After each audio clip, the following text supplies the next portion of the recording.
Hello, my name is Robert Goodspeed. I'm a PhD student in Urban Studies and Planning here at the MIT, and I wanted to thank the organizers for inviting me to talk today. It looks like a very interesting and engaging day. I'm sorry I can't join you in person. However, I did want to talk briefly here during my lightning talk about the concept of crowdsourcing, which I think is very related to participation in planning. Last fall, I completed a study of online participation and other participatory techniques in Austin, Texas. And as you can see, I looked at things like the demographic representation of participants and how each of the channels, including Facebook, Twitter, blogging, was being used by participants. Really, what I thought about through this process was all of this participation was happening, and there was this complex system of participants engaging in multiple ways, but the actors themselves had very different conceptions of what the purpose of participation was.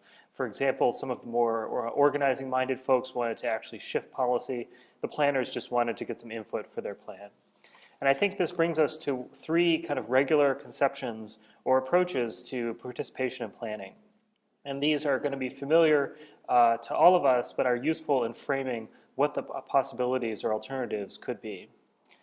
We all want techniques that are flexible and appropriate. However, unfortunately, the most common type is sort of this regular participation. We have public meetings, and we're often measuring things. We're measuring how much input do we get, how many comments, how many participants, and it's the kind of default status for a lot of participation. And here's the canonical public meeting with the man video recording. The second type really maximizes the engagement and interactivity. So in this case, this is an example using an interactive video game. There's lots of examples of very innovative practices, often with youth, intergenerational planning. However, these processes are often done absent the policy context. And then last is the gold standard here, the high-touch interactive participatory process. Often involves lots of staff time, specialized consultants, and of course, a big project budget. And what I want to do is shift from this to new forms of collaboration that are being made possible by the internet and modern communications technologies more generally. So the term is called crowdsourcing, and I've defined what I think are 6 different conceptions of crowdsourcing that we can learn as planners and people concerned with the public good. So just as a word of introduction, crowdsourcing was invented by a journalist in 2006, and he was thinking of it as an alternative to outsourcing, quote, taking a function performed by employees and outsourcing it to an undefined group of people. So you can see since then there's over 6 million hits on Google, and the number of hits on Google Books has begun to explode. So the first of our 6 is distributed data collection.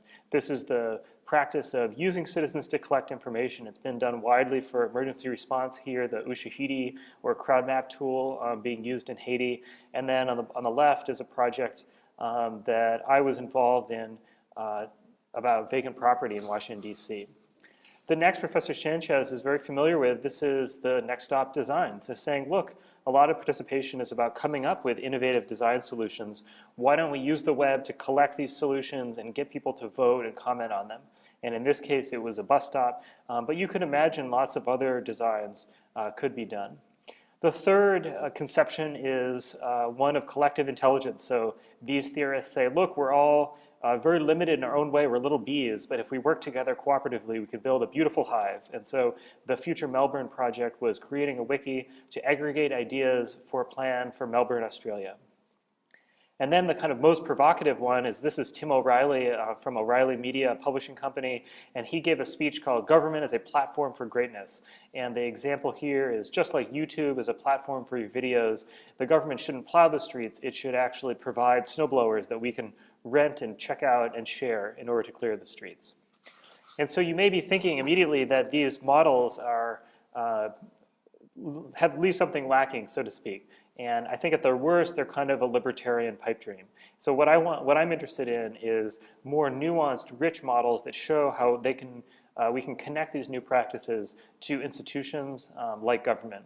And so the first of these 2 much more rich conceptions comes from the MIT Center for Collective Intelligence.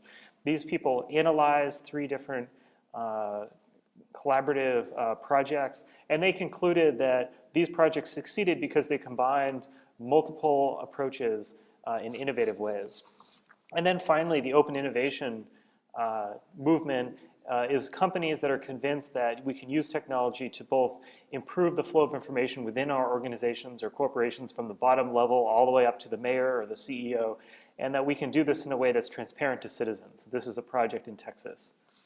And so finally, to conclude, I mean, this is the flow chart from my Austin study that they produced, and you can see the online participation is really just a narrow bar. I think these models present a wide range of things we could be doing with online participation to begin to learn from crowdsourcing, learn from the success of these projects. And just a final plea, unless we begin to think critically about what these new models can provide and what's possible with the new technology, we won't be open to new arrangements that can quite possibly be very innovative and help push our professional practice forward into a new frontier. And so my information is here. The Austin paper is on my website. You can follow me on Twitter, and I'm happy to follow up. I hope you have a great day. Thank you very much.